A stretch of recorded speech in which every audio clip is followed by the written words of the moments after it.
Hello everyone, I'm Iolande Vitt Argent, and welcome to this edition of Creative Inspirations Radio, also known as Creative iRadio. That's the letter I, by the way. And now, on this edition, I'm going to talk about why June 2013 truly stands out. As you know, summer solstice in June fell on the 20th, if you are in North America and west of Central Time Zone, as I am. Midsummer is always a spiritual time of the year because it's the longest day of the year. More sunlight equates with more fun and more good time and joyous tidings. However, this June is extra special because this year's summer solstice is followed by the year's largest supermoon. Now, you see, this year's supermoon occurs in the early hours of Sunday, June 23rd.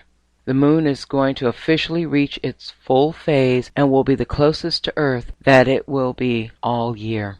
The term supermoon is relatively new. In fact, the phrase was coined by astrologer Richard Knoll. It essentially means bigger and brighter full moon. In actuality, these types of celestial occurrences are actually known as perigee moons. A perigee moon occurs when a full moon lines up with the Earth and the Sun at a specific point in its orbit, called a lunar perigee. It's at this point in which the moon is nearest to the Earth as it traces its elliptical path around our planet. And since it's closer to us, the moon appears up to 14% bigger and 30% brighter than usual. That's what he meant by the term supermoon. But you're probably wondering what makes Sunday supermoon so special. They happen pretty much a couple of times a year. But the reason this one is so special is because our moon will not be this close again until August of 2014. So now you can see why June is quite extraordinary. In fact, many astrology-minded supporters are tempted to see significance in the timing of the two celestial events. This may be true, this may be not true.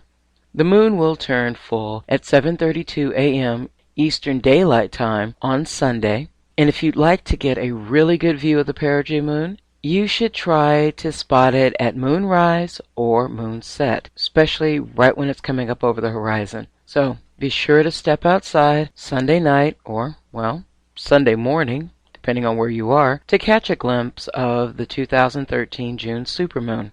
However, like I said, they do occur more than once a year, so for all those sky watchers out there, you are going to see another supermoon in July. But alas, it won't be as big.